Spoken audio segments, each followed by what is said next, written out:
உலகெங்கிலும் நடக்கும் முக்கிய நிகழ்வுகளை குறுஞ்செய்தி வடிவத்தில் தெரிந்து கொள்ள ஆதன் செயலியை டவுன்லோட் செய்யுங்கள். ஆதன் செயலியை டவுன்லோட் செய்ய டிஸ்கிரிப்ஷனில் உள்ள லிங்கை கிளிக் செய்யவும்.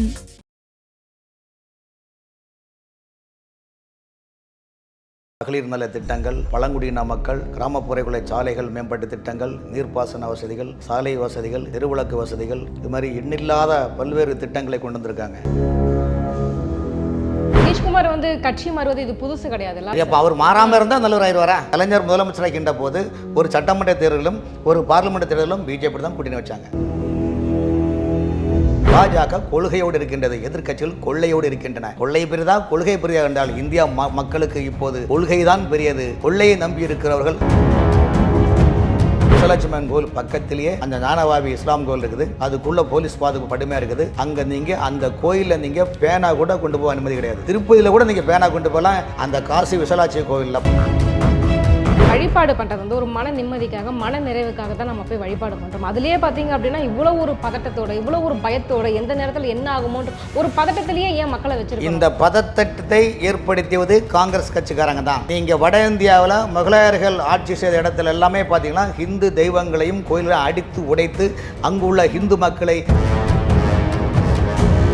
வழி மைதானம் கிடையாது, யார் வேணாலும் வந்துட்டு போகலான்னு. இது சுலாப் இன்டர்நேஷனல் கக்கூஸ் கிடையாதுங்க. இந்த ஒவ்வொரு நாட்டுக்கும் ஒரு சட்ட திட்டம் இருக்குது. நீங்க டிராவல்ஸ் வந்தீங்களா ரைட்டு, வேலைக்கு வந்தீங்களா ரைட்டு, நீங்க சிட்டிசனா அதுக்கு நிறைய பாலிசி இருக்குது. ஆகவே 2014 பிறகு ஒரு சர்வே எடுத்த பிறகு இந்தியாவில் பல விஷயங்கள் 2024 கண்டிப்பா பிஜேபி தான் வரும் அப்படின்னு சொல்லிட்டு அவ்வளவு நம்பிக்கையா, எந்த மாற்றம் கிடையாது. ராமர் கோவில் கொடுத்த நம்பிக்கையா இது? அந்த கோட்டம், இந்த வளைவு, இந்த பேருந்து எல்லாம் வைக்கிறாங்களே, அங்க உள்ள கடல்ல பேனா வைக்கலாம். யாருக்கு பணம்? மக்கள்கிட்ட வரி பணத்தில் கொண்டு வைக்கல. ஆதன் நியூஸ் நேயர்களுக்கு வணக்கம். இன்றைய நேர்காணலில் நம்மோடு இணைந்திருக்கிறார் அரசியல் விமர்சகர் திரு VS ராமன் அவர்கள். வாருங்கள் பேசுவோம். வணக்கம் சார். வணக்கம். நேற்றைய தினம் நமது மத்திய நிதியமைச்சர் நிர்மலா சீதாராமன் அவர்கள் பட்ஜெட்டை தாக்கல் செஞ்சாங்க. நான் என்னுடைய முதல் கேள்வி, அந்த பட்ஜெட்டை பற்றி உங்களுடைய கருத்து என்ன, பொதுவான கருத்து? சிறந்த பட்ஜெட். இந்தியாவில் உள்ள ஏழை மற்றும் நடுத்தர மக்கள் ஏற்றுக்கொள்ளக்கூடிய அருமையான பட்ஜெட்டு. குறை கூறுவர்கள் எப்போதும் குறை கூறிக்கொண்டு தான் இருப்பார்கள். எப்படி என்றால், காய்ந்து போன சருகு காட்டுத்தீய பெருக்கும், காய்ந்த மனது வதந்திய பெருக்கும். எதிர்க்கட்சிகள் பொறுத்தவரையிலும் காய்ந்து போன மனிதர்களாக உள்ளார்கள் என்பதுதான் என்னுடைய கருத்து. இந்தியாவில் 140 கோடி மக்களுடைய வாழ்வாதாரத்தை கருத்தில் கொண்டு நம்முடைய மத்திய நிதியமைச்சர் நிர்மலா சீதாராமன் அவர்கள் சிறந்த உயரிய சிந்தனையோடு இதுவரையிலும் 60 ஆண்டுகளில் காங்கிரஸ் ஆட்சி கூட செய்யாத ஒரு சரித்திர சாதனையை ஏழை மக்களுக்காக நிறைய திட்டங்களை கொண்டு வந்திருக்காங்க. ஏழை மக்கள், மகளிர் நல திட்டங்கள், பழங்குடியின மக்கள், கிராமப்புற சாலைகள் மேம்பாட்டு திட்டங்கள், நீர்ப்பாசன வசதிகள், சாலை வசதிகள், தெருவிளக்கு வசதிகள், LED விளக்கு வசதிகள், வந்தே பாரத் ரயில் திட்டங்கள், இது மாதிரி எண்ணில்லாத பல்வேறு திட்டங்களை கொண்டு வந்திருக்காங்க. எதிர்க்கட்சிகளுக்கு என்ன காரணம், என்ன இதுன்னா, எப்படியாவது தேர்தலில் 2024 அவங்க வள்ளிச்சு இந்த புள்ளி வச்சுருக்காங்களா, 4-5 புள்ளி .I புள்ளி D புள்ளி வச்சுருக்கல, அந்த புள்ளிகளுக்கு ஏற்கனவே நம்முடைய தமிழ்நாட்டு பட்டத்தில் வருஷம் கொல்லி வச்சுட்டு போயிட்டார். அதன் பிறகு அதனுடைய அந்த புள்ளிக்கு ஃபவுண்டராக இருந்த நிதிஷ்குமார் அவர்களும் டாட்டா பை பைன்னு சொல்லிட்டு போயிட்டாங்க. இப்போ அதுக்கு சாக்கப்சராக இருந்து செயல்படுறதுக்கு யாருமே இல்லை. தேசிய அளவில் கம்யூனிஸ்ட்காரங்களையும் யாரும் ஏற்றுக்கிடாத மாதிரி இல்லை. அந்த அடிப்படையில் அந்த INDA என்ற கூட்டணிக்கு முட்டு கொடுத்து குலைத்த வாழை இன்று கீழே விழுமோ நாளை கீழே விழுமோ நினைப்பாங்க. அதே போல் அந்த குலைத்து கொண்டு, அதாவது ஒன்றுமே இல்லாத வீழ்ந்து போகக்கூடிய நிலைப்பாட்டில் திமுக மட்டும்தான் அண்டை கொடுத்து கையில் அந்த கம்பெனியை வச்சுட்டு இருக்கிறாங்க. ஸோ அவர்கள் பேசத்தான் செய்வாங்க. ஏன்னா கம்யூனிஸ்டுக்காரர்களும் திமுககாரர்களும் இது கூட பேசாவிட்டால் தமிழ்நாட்டு மக்கள் மத்தியில் அவங்க சார்ந்த அரசியல் கட்சியை நம்பி மக்கள் ஓட்டு போடுவாங்க, மக்கள் ஓட்ட போடாங்க. ஏதாவது ஒன்று சொல்லணும். ஆகவே வாய் புளித்ததான் மாங்காய் புளித்ததா என்று சொல்வது போல் எதிர்க்கட்சிகள் சொல்லதான் செய்வாங்க. அதை பற்றி மக்கள் யாரும் கவலைப்படல. மக்கள் விரிசலுக்கும் பிளவுக்குமே காரணம் பிஜேபி தான் அப்படின்னு தானே சொல்லுவாங்க. அதாவது பிஜேபியினுடைய போட்ட பிளான் நரம்புல நாக்குகள் 1000 பேசுங்க. அதனால் இதெல்லாம் போய் ஒன்றுங்க போய் சொல்ல முடியுமா? ஏங்க அவங்க ஆரம்பித்த கம்பெனி, அதாவது இந்த திட்டம் INDA என்ற கூட்டணி பாஜகவை வீழ்த்த வேண்டும், பாஜக எதிர்த்த வேண்டும், பாஜகவை 2024 வீழ்த்தி INDA கூட்டணி தான் தேசிய அளவில் ஆட்சி பெற வேண்டும் என்று மிகப்பெரிய ஃபாஸ்ட் ஃபுட்டு கேரளாலாம் பண்ணாங்க. கடைசியில் என்ன பார்த்தீங்கன்னா, மேற்கு வங்கத்தில் என்ன பண்ணாங்க, அந்த அம்மா என்ன சொன்னாங்க, திருமலை காங்கிரஸ் தலைவர், காங்கிரஸுக்கு இங்கே செல்வாக்கும் கிடையாது, ஒரு MLA கூட கிடையாது. அப்படின்னா நீங்கள் உங்களுக்கு ஆளே கிடையாது. அப்போ ஆளே இல்லாத ஊரில் எதுக்கு நீங்கள் டீ ஆற்ற வாரீங்க? எழுதாத பக்கம் எதுக்கு நீங்கள் வாசிக்கிறீங்க? 2 சீட்டு வேணா தாரேன்னு சொன்னாங்க. இப்போ என்ன சொன்னாங்க? 2ம் கூட கிடையாது என்ன சொல்கிறாங்க. அவங்க என்ன சொன்னாங்க? கம்யூனிஸ்டை வெளியாத்துங்கன்னு சொல்கிறாங்க. கம்யூனிஸ்டை வெளியதுக்கு காங்கிரஸுக்கு தைரியம் இல்லை. 60 ஆண்டுகளாக எதிரும் புதிருமாக இருந்தவர்கள் இன்றைக்கி ஒருங்கிணைந்து செயல்பட்டு பாஜக வீழ்த்த வேண்டும் என்ற அந்த எண்ண வலைகள் விரிசல் உடைந்து விழுந்து விட்டது. அதாவது மொத்தமே அது ஒரு கிளிஞ்சலாக ஆகிப்போச்சு.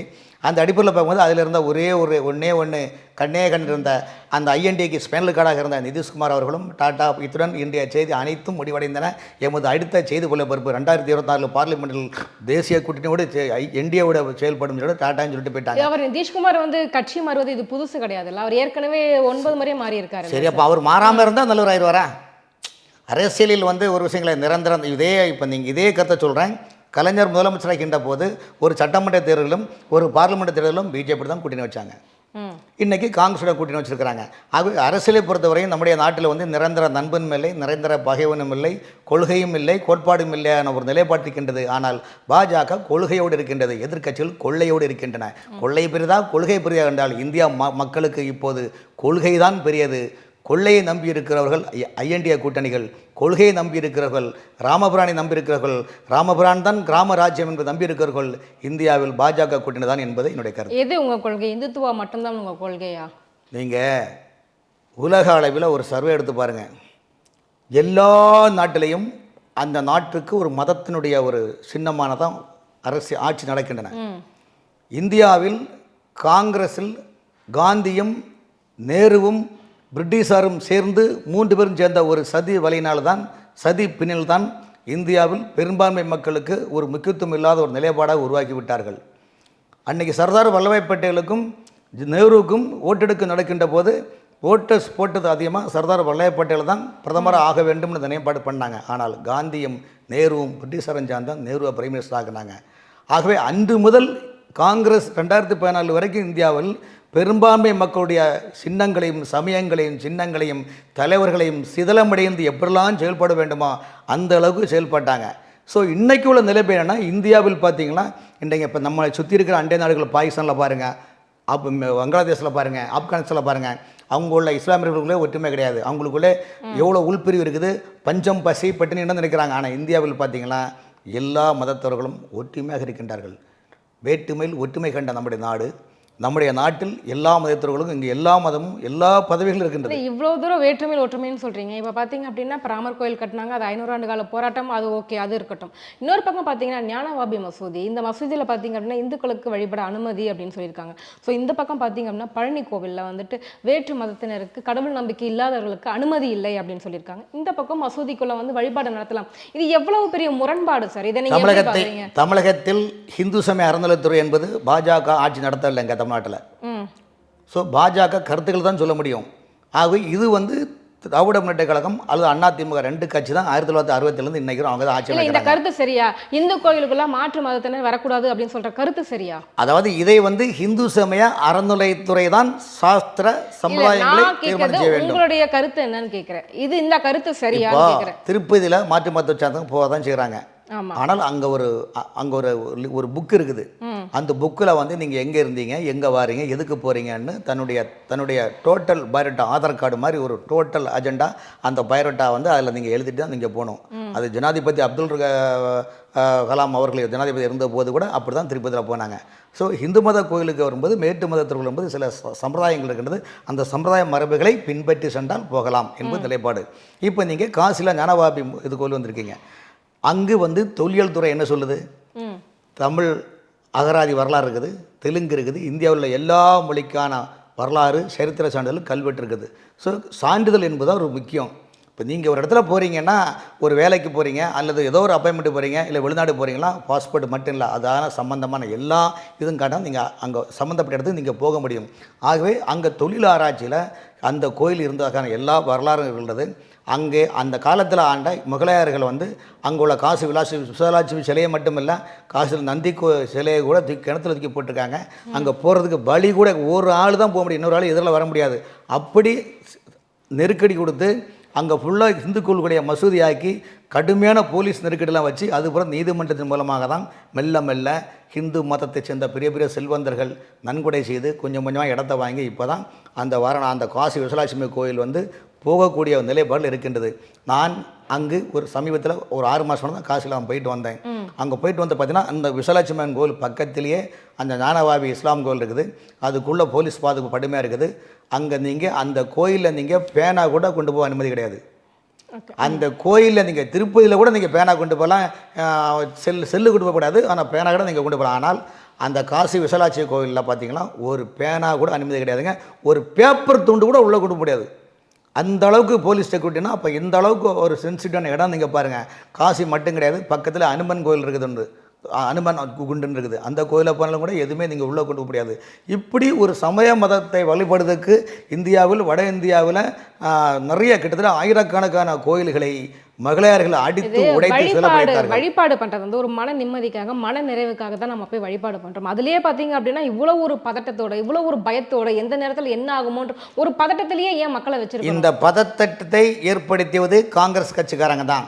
நீங்கள் வட இந்தியாவில் முகலாயர்கள் ஆட்சி செய்த இடத்துல எல்லாமே பார்த்தீங்கன்னா ஹிந்து தெய்வங்களையும் கோயில்களை அடித்து உடைத்து அங்குள்ள ஹிந்து மக்களை கத்தி மேல் கொன்று மிரட்டி மதத்தை மாற்றி விட்டார்கள். ஆனால் காங்கிரஸ் தான் காரணமா? காங்கிரஸ், அதாவது முகலாயர்கள் காலத்திலே காங்கிரஸ் வந்துட்டாங்க. முகலாயர் காலத்தில் காங்கிரஸ், அதாவது முகலாயர்கள் கொண்ட அந்த சிஸ்டமேட்டிக்கை அது உங்க ஆட்சியில் ஏன் நீங்க ஹிந்துக்களுக்காக பண்ணல? பரிமாண வளர்ச்சியையும் பரிமாண மாற்றத்தையும் இந்த சட்டத்திட்டத்தையும் பின்பற்றி ஏன் நீங்க பண்ணல? இந்துக்களுக்கு மட்டும் ஏன் இவ்வளவு சலுகைகள்னு நான் கேட்கிறேன். இது வந்து இந்தியா வந்து எல்லாருக்குமான நாடு தானே சொல்றீங்க. உங்க வீட நீங்க இந்துக்களுக்கு மட்டுமே ஏன் இவ்வளவு ப்ரொடெக்டிவ்? நீங்க குடியிருக்கிற வீட நான் வந்து அடிச்சு உடைச்சா நீங்க விட்டு வைப்பீங்களா? சொல்லுங்க. இதுதாங்க அங்க வட இந்தியாவில் எல்லா கோயிலுமே கோயில் வழிபாடு இருந்ததெல்லாம் உண்மைதான். அதனால தான் இன்றைக்கி ஞானவாபி கோயில் தொழில் ஆராய்ச்சி சொல்லுது இந்த மாதிரி அதை ஹிந்துக்கள் வழிபடலாம்னு சொல்லிட்டாங்க. ஏன் இப்போ அவங்க சைலண்டாக இருக்கிறாங்க? ஏங்க அடுத்தவன் வீட்டை நீயே அடித்து உடச்சி நீயே போட்டு நீ இந்த இடம் எனக்கு சொந்தப்பட்டு போட்டு வந்தால் என்னங்க அர்த்தம்? அப்போ நீதிமன்றம் சொல்லுது, தொழிலாளர் சொல்லுது, அதுதான் இன்னைக்கு நீதிமன்றம் சொல்லுதால வழிபடலாம் சொல்றாங்க. இந்து மதம் பிறப்பதற்கு கொஞ்சம் வருஷத்துக்கு முன்னாடியே வந்து புத்த மதம்னு ஒன்று இருந்தது தெரியுங்களா? சரி. ஸோ புத்த மதத்துக்கு மேலதான் இந்து கோவில்கள் கட்டி எழுப்பதாக ஒரு வரலாறு சொல்லி. சரி. அப்ப இந்த புத்த மதத்தை அழிச்சிட்டு தான் இந்து மதம் வந்து, அதை ஒத்துப்பீங்களா நீங்க? இந்தியாவில் டச்சுக்காரர்கள், பிரெஞ்சுக்காரர்கள், பிரிட்டிஷார் இந்த கும்பினி படைகள்லாம் வணிகத்துக்கு நோக்கி வந்த பிறகு தான் மத மாற்றங்களுக்கு அதிகமானது. முகலாயர் வந்த பிறகு தான் இஸ்லாம் வந்தது. கிறிஸ்துவ மிஷினரிகள் வர காரணம் டச்சுக்காரர்களும் கிறிஸ்தவர்களும் பிரெஞ்சுக்காரர்களும் இங்கே வணிக நோக்கில் இங்கே வந்து சர்வீஸ் என்ற பிராண்டில் வந்து இங்கே வந்து ஃபுல்லாக மதம் மாற்றினாங்க. ஆறுமுகத்தை அந்தோணி என்றும் ஏழுமலையார் ஏசுடியான் என்றும் மாற்றிருக்காங்க. இன்றைக்கி இவர்கள் வணங்கிய தெய்வங்கள்லாம் அடித்து உடைச்சி பண்ணிருக்காங்க. அதை தானே கேட்குறோம். இப்போ நாங்கள் வந்து இப்போ இந்த ராமர் கோயில் எப்படி தொழில் ஆராய்ச்சி ராமர் வாழ்ந்ததாக வரலாறு சொல்லுகின்றதோ அதே போல் காசியில் இருக்கிற விசாலாட்சுமி கோயில் ஞானவாபி அந்த மசூதியில் அது மசூதி அல்ல, இந்துக்களுடைய தெய்வங்கள் கொடுக்குற இதுன்னு நாம சொல்ல, நீங்கள் சொல்ல, நீதிமன்றம் ஏன் சொல்லுகின்றால் தொழில் ஆராய்ச்சி அங்கு இறைவன் கொடுத்து குடிகொண்டதாகவும் காசி லட்சுமி கோயில் சொந்தமான சொல்லியிருக்காங்க. ஆகவே ஏன் இதில் எல்லாரும் சைலண்டாக இருக்கிறாங்கன்னா உண்மை என்னைக்கு இருந்தாலும் ஒன்று வெளியே தாங்க வரும். இன்னைக்கு ஏமாற்றலாம், நாளைக்கு ஏமாற்றலாம், ஒரு நூற்றாண்டு ஏமாற்றலாம், என்றாவது ஒரு நாள் இப்போ வைரம். சரி, இப்போ இந்தியாவிலேயே பார்த்தீங்க அப்படின்னா கிட்டத்தட்ட லட்சக்கணக்கான கோவில்கள் இருக்கும். இவ்வளவு கோயில் இருக்கும்போது ஒரு மசூதிக்குள்ளே தான் போயிட்டு இந்து கடவுளை வச்சு வழிபடணுமா? அதாவது உங்களுக்கு அது வந்து இந்து கோயிலாகவே இருந்துட்டு போட்டுங்க. அவங்க ஒரு இஸ்லாமியல, அவங்க வேறு மதத்தினர், அவங்க கும்பிட்டுட்டு இருக்காங்கல்ல, அவங்க ஏன் போய் வேறும்னு அந்த கோயில் யாருக்குள்ளது? நீங்க அதை புரிஞ்சிடுங்க. நீங்க வந்து இந்த தீக்காக்காரன் கம்யூனிஸ்ட்காரன் மாதிரி கேட்காதீங்க. ஏங்க அந்த கோயில் காசி விசாலாட்சி கோயில், அந்த கோயிலை வந்து முகலாயர்கள் வந்து இடித்து உடைச்சி அவஞ்சார் மசூதி கட்டிட்டு இன்னைக்கு இது எனக்கு நீதிமன்றம் பல ஆண்டுகளாக வழக்கு நடந்துள்ளது. அந்த வழக்கின் தன்மையில் தொழில் ஆராய்ச்சி ஆராய்ச்சி பண்ணுறாங்க. இதில் எல்லாம் ஹிந்து தெய்வங்களுக்கு சரித்திர சான்றிதழ் எடுத்து கல்வெட்டு இருக்குது. தமிழ்நாட்டில் தமிழ்நாடு கொண்டு கல்வெட்டு வச்சாங்கன்னா சொல்லுங்க. ஆகவே அந்த கல்வெட்டுகளை எடுத்து நீதிமன்றம் எல்லா மசூதிகளையும் இடிச்சு எல்லா மசூதிகளும் நாங்கள் சொல்லவில்லை, கட்டிக்கொண்டே இருக்க போறீங்களா? ஏங்க நல்ல புரிஞ்சுங்க, இதுதான் உங்க சமத்துவமா? இந்துக்கள் வழிபட்ட ஸ்தலங்களை அக்காலத்தில் முகலாயர்கள் வந்து இந்து கோயில்களை இடித்து அதை கோயில்கள் மசூதி ஆக்கினார்கள். அது வழக்கு கொண்டு வரும்போது வழக்கு எவிடன்ஸ் ரெக்கார்டு கேட்குறாங்களா, அந்த ரெக்கார்டு கேட்கும்போது தொழில் ஆராய்ச்சி இதெல்லாம் உண்மைதான் சொல்றாங்க. ஆகவே சரித்திர சான்றிதழும் தொழில் சான்றிதழ் வைத்து தான் நீதிமன்றம் தீர்ப்பு வழங்கியுள்ளது. இது யாரும் இது மதக்கலவரத்தை ஏற்படுத்தும். நீங்க ஏன் நினைக்கிறீங்க? நீங்க ஏன் நினைக்கிறீங்க? எங்க திரும்ப தான் சொல்ல, உங்க வீட்டு கதவை நான் உங்க வீட்டில் வந்து நான் போட்டு நீங்க நைட்டில் தூங்கிட்டு இருக்கிறீங்க, போடா வெளியே சொல்லிட்டு கதவை போட்டு எனக்கு தான் சொன்னோன்னா நீங்க எப்படி போலீஸ்ல கம்ப்ளைண்ட் கொடுப்பீங்களா, கொடுக்க மாட்டீங்களா? சரி போலீஸை கூட நான் ஏதோ கரெக்ட் பண்ணிட்டாங்க, நீதிமன்றத்தில் வழக்கு தொடர்றீங்களா தொடங்கிட்டீங்களா? ஆகவே வழக்கும் இதெல்லாம் போய் தானே இருக்கணும். ஆகவே இந்த விஷயத்தை பொறுத்தவரையும் வட இந்தியாவில் ஆயிரக்கணக்கான கோயில்கள் இருக்குதுங்க, அந்த பிரச்சனை இருக்குங்க. இது காங்கிரஸ்காரங்க ஏன் கிரண்டாக இருந்தாங்கன்னா அவங்களுக்கு இந்த மக்களை பற்றி கவலை கிடையாது, அவங்களுக்கு ஓட் பேங்க் தேவை. காரணம் என்றால் அதில் நிறைய கதைகள் இருக்குது. இந்த நாட்டை சீரழித்தது நேரு குடும்பம் தான், இந்த நாட்டை நேசமாக்கியது நேரு குடும்பம் தான், இந்த நாட்டை நேசித்தது சத்ரபதி சிவாஜியும் வீர சவார்கரும் நேதாஜி சுபாஷ் சந்திர போஸ், செண்பகராமன் பிள்ளை, தமிழ்நாட்டில் வஉசி, இந்த மாதிரி பெரும் தலைவர்கள் தான் இந்த நாட்டினுடைய வரலாற்றையும் இந்த நாட்டினுடைய மண்ணின் காத்தவர்கள் இவர்கள் தான். ஆனால் யாருக்கோ கொடைபிடித்து கிண்டன்பர்க்குக்கும் பிபிசிக்கும் ஐரோப்பிய யூனியனுடைய அங்கே உள்ள சில மிஷினர்களுக்கும் கொடைபிடித்து இங்கே மோடி ஆட்சியை வீழ்த்தலாம் என்றால் அதெல்லாம் நினைச்சே கூட பார்க்க முடியாது. காரணம் என்றால் இந்துக்கள் இப்போது இந்தியாவில் முழித்து விட்டார்கள், கண் விழித்து விட்டார்கள். எங்கு பார்த்தாலும் ராம் ராம் என்ற கோஷம். உங்களுடைய சொல்ல வரது என்னன்னா நாடு முழுவதும் ராம் ராம் கோஷம் அப்படின்னா இந்துக்களுக்கான நாடு மட்டும்தான் இந்தியா, அப்படித்தானே? ஒரு விஷயம் கேளுங்க, இப்போ இஸ்லாமியர்கள் நீங்க கொண்டுட்டு வர அந்த சிஏஏ சட்டம் ஆகட்டும், யூனிஃபார்ம் சிவில் கோட் ஆகட்டும், இது எல்லாமே பாத்தீங்க அப்படின்னா வந்துட்டு இஸ்லாமியர்களுக்கு எதிரான ஒரு செயல். இந்தியாவில் கண்டோனும் வாரணும் போறணும் இங்கே குடியிருக்கிறதுக்கும் இங்கே வந்துட்டு போகிறதுக்கு கக்கூஸ் கிடையாது. இது திறந்த வழி மைதானம் கிடையாது, யார் வேணாலும் வந்துட்டு போகலான்னு. இது சுலாப் இன்டர்நேஷனல் கக்கூஸ் கிடையாதுங்க. இந்த ஒவ்வொரு நாட்டுக்கும் ஒரு சட்ட திட்டம் இருக்குது. நீங்கள் ட்ராவல்ஸ் வந்தீங்களா, ரைட்டு.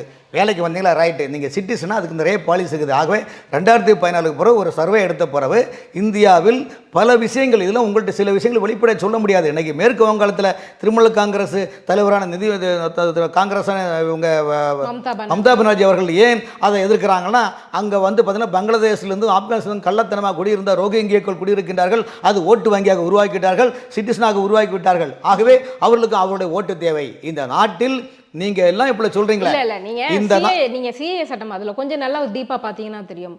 இஸ்லாமியர்கள் அல்லாதவர்களுக்கு வந்துட்டு உங்களுக்கு குடியுரிமை தரீங்க அப்படின்னா இஸ்லாமியர்கள் மட்டும்தானே நீங்க புறக்கணிக்கிறீங்க.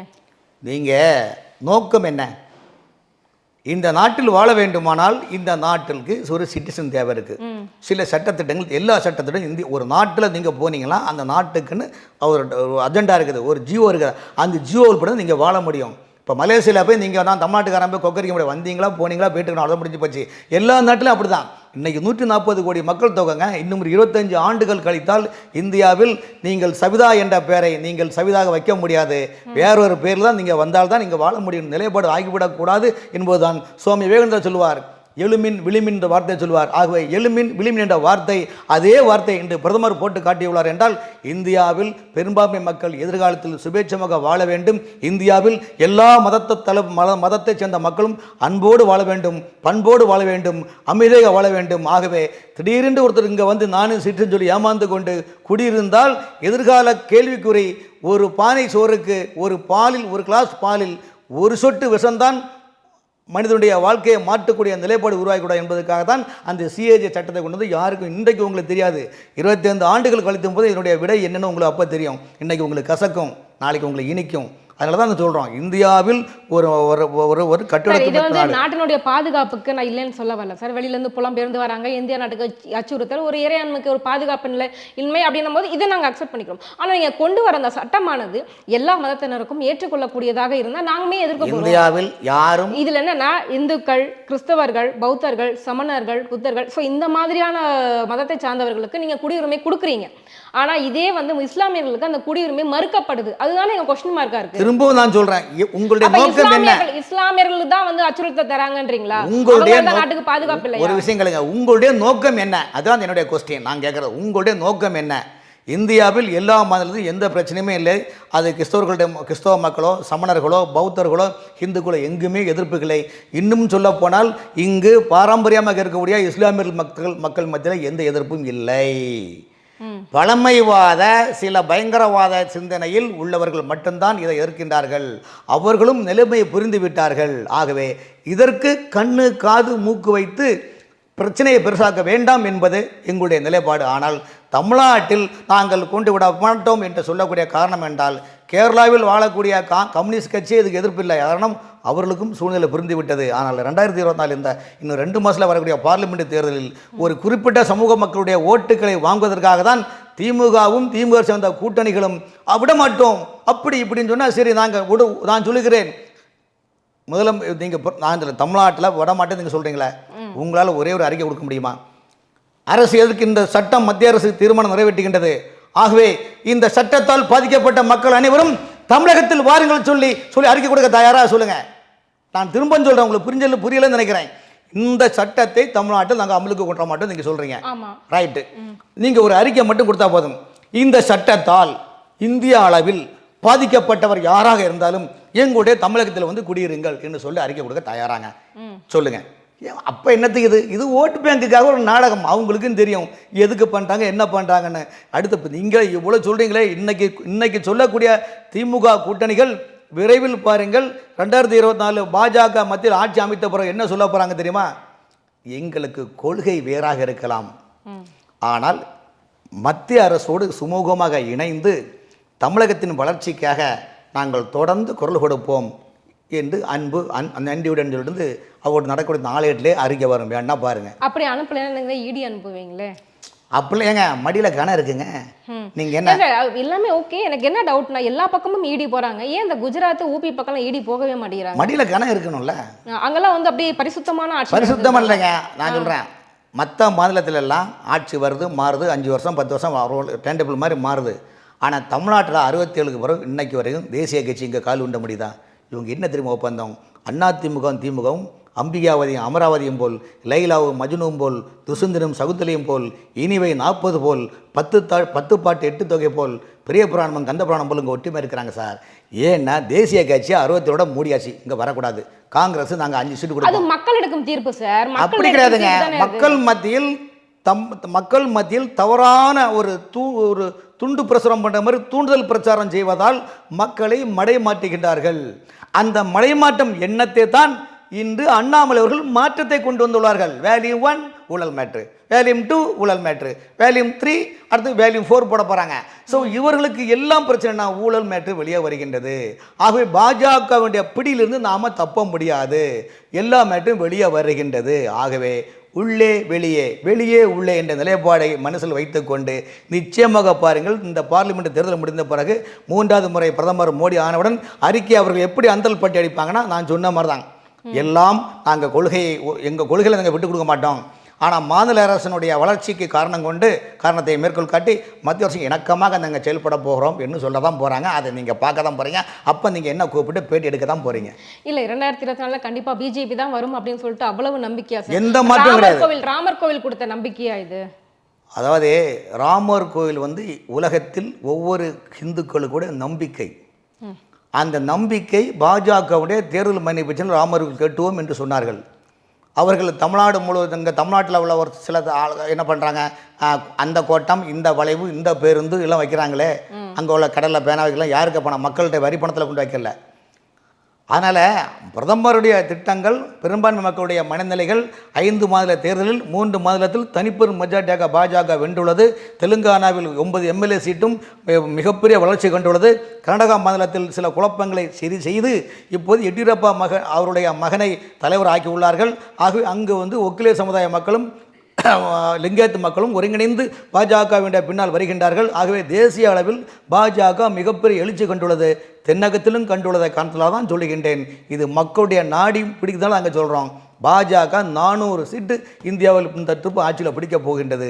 ஆகவே தான் சொல்லுகிறேன், இவர்கள் இந்த ஆட்சி மீண்டும் 3வது வாட்டி பாஜக வந்த பிறகு ஏற்கனவே இந்த எதிர்கட்சிகள் இப்போ என்ன ஐஎன்டி கூட்டணியில் உள்ள தலைவர்கள் என்ன நினைக்கிறாங்கன்னா, நம்ம ஆஸ்வஸில் என்ன இருக்கிறோம், நம்ம நிற்போம், கிடைச்ச எம்பியை வாங்கிட்டு சைலண்டாக போயிட்டுருப்போம், மாநில வளர்ச்சிக்காக நம்ம குரல் கொடுத்துட்டுப்போம், முடிஞ்சு போச்சு.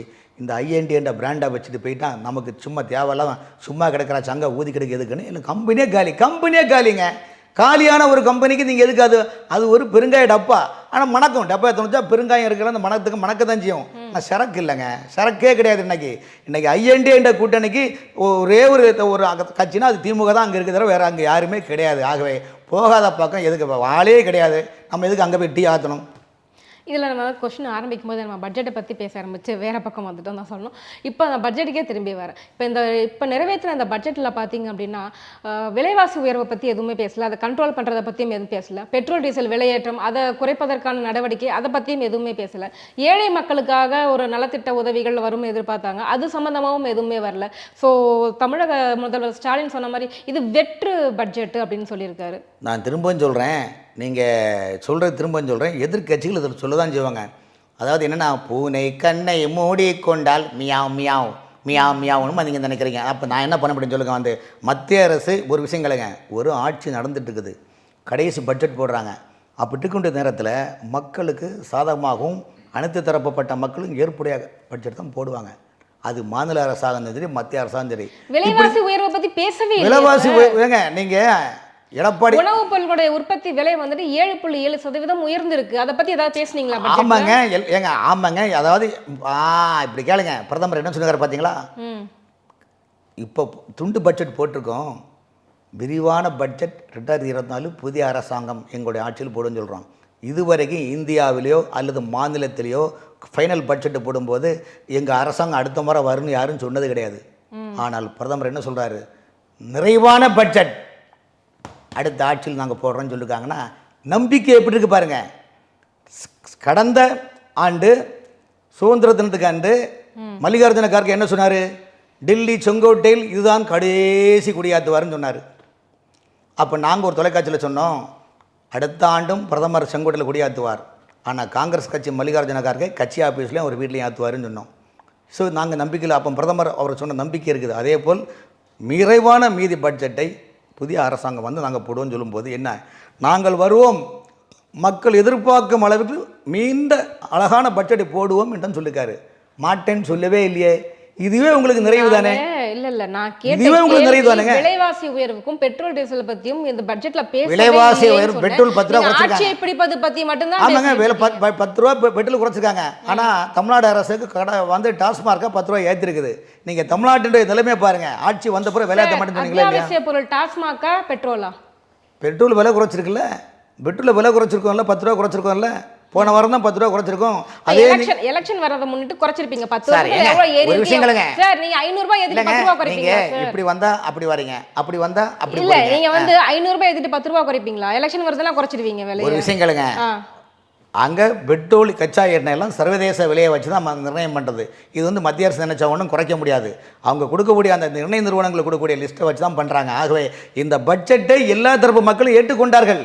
இவர்கள் சொல்லுகின்றார்கள், நாங்கள் வந்து பார்லிமெண்ட் முன்னால் காந்தி சிலை முன்னால் ஆர்ப்பாட்டம் பண்ண போகிறோம். ஏன் ஆர்ப்பாட்டம் பண்ண வேணா, இப்படியாவது தமிழ்நாட்டு மக்கள் நமக்கு ஓட்டு போகிறோன்னு. உங்களை யாரும் சட்டம் பண்ணுறது கிடையாது. தமிழ்நாட்டில் வந்து 2 முறை நீங்கள் எம்பி ஆகுது, யாருக்கு என்ன புண்ணியம்? தமிழகத்தில் 2 முறை திமுகவை சேர்ந்த எம்பிக்களால் தமிழக மக்கள் கண்ட பலன் என்ன? இல்லை. ஆனால் தமிழகத்தில் பல ஆயிரம் கோடி நிதிகளையும் பல திட்டங்களையும் பல ஆளுநர்களையும் கொடுத்துள்ளார் பாரத பிரதமர் தமிழ்நாட்டிற்கு. ஆகவே தான் சொல்லுகின்றேன், மழை வெள்ளம் வந்தப்ப பேரிடரா கூட நீங்க அறிவிக்க உங்களுக்கு மனசு வரல, கேட்ட நிதியை கூட நீங்க கொடுக்கல. சரிங்க, 67 நீங்க தான் ஆட்சியில் இருக்கீங்க. இதெல்லாம் போனால் நீங்கள் 2 நாள் டைம் கொடுக்குறீங்களா? ஒரு திமுகவுடைய பிரமுகரை வச்சு ஆர்குமெண்ட் பண்ணுங்க, நான் பதில் தரேன். அதுக்கு ஒரு திமுக பிரமுகரை வச்சு ஆர்குமெண்ட் பண்ணுங்க. இங்கே நடந்தது என்ன? வெள்ள நிவாரணம். ஏங்க இவங்கள்ட்ட நான் சொல்கிறேன், நீங்கள் வெள்ள நிவாரணம் கேட்குறாங்களே, இவங்க எல்லாம் வந்து சைக்கிளில் போகிறாங்க, எல்லாம் வெளிநாட்டு 20 கோடி 30 கோடி கார்ல பவனி வந்து வெளிநாட்டில் கொண்டு இங்கே கொள்ளையடிச்ச பணத்தை வெளிநாட்டில் கேட்குறாங்க. மக்களுக்கு பிரிச்சு கொடுக்க நீ சம்பாரிச்ச பணம் எங்கே போச்சுங்க? தமிழ்நாட்டில் நிதி எங்கே போச்சு? தமிழ்நாட்டில் டாக்ஸ் வாங்குறாங்களா? வருமானம் எங்கே போச்சு சொல்லுங்க? எந்த அமைச்சர், தமிழகத்தில் உள்ள எந்த அமைச்சர்களாவது தங்களுடைய லாகாக்களை பார்க்கின்றார்களா? இல்லை. அந்தந்த லாகாக்களை அமைச்சர்களுடைய மனைவியும் பிள்ளைகள் மாமன் மச்சான் வந்து பந்திப்பை மாதிரி சுருட்டி கொண்டு அங்கங்கே ரீஜனல் ஆஃபீஸை போட்டு கொள்ளையடித்து கொண்டிருக்கின்றார்கள். இவர்களை சும்மா ஓட்டு வாங்குறதுக்காக மத்திய அரசு மேலே சும்மா புகார் சொல்றது. மத்திய அரசு தெளிவாக உள்ளது. 2020 பிரதமர் சென்று சொல்லிக்கிறார், வாரிசு அரசியல் ஒழிக்கப்படும். 2024 பிறகு பாருங்களால் தேசிய அளவில் குடும்ப ஆட்சி வாரிசு அரசியலும் முற்றுப்புள்ளி வைக்கப்படுகின்றார்கள். இதெல்லாம் அவர்கள் இப்படியே பயம் கொடுக்கின்றது. அதனால் நீங்கள் பாருங்கள், 2024 குடும்ப ஆட்சி ஒழிக்கப்படும், கருப்பு பணத்தை மீட்கப்படும். இதுதான் சரியான நேரம் இது. ஆக 2024 மிகப்பெரிய மாற்றம் முன்னேற்றம் காணக்கூடிய ஒரு சகுனமான நிலைப்பாடு உள்ளது. அதை பிரதமர் கண்டிப்பாக செய்து காட்டுவார். ஆகவே தமிழகத்தில் வந்து ஓட்டு வங்கிக்காக திமுக கூட்டணி கட்சிகள் கொக்கரிக்கின்றன. இந்த ஜம்பமெல்லாம் மக்கள் ஏமாற மாட்டாங்க, மக்கள் ஒருபோதும் ஏமாற மாட்டாங்க. ஓகே சார், எங்கள் கேள்விகளுக்கு சிறப்பாக பதில் சொன்னீங்க சார். நன்றி.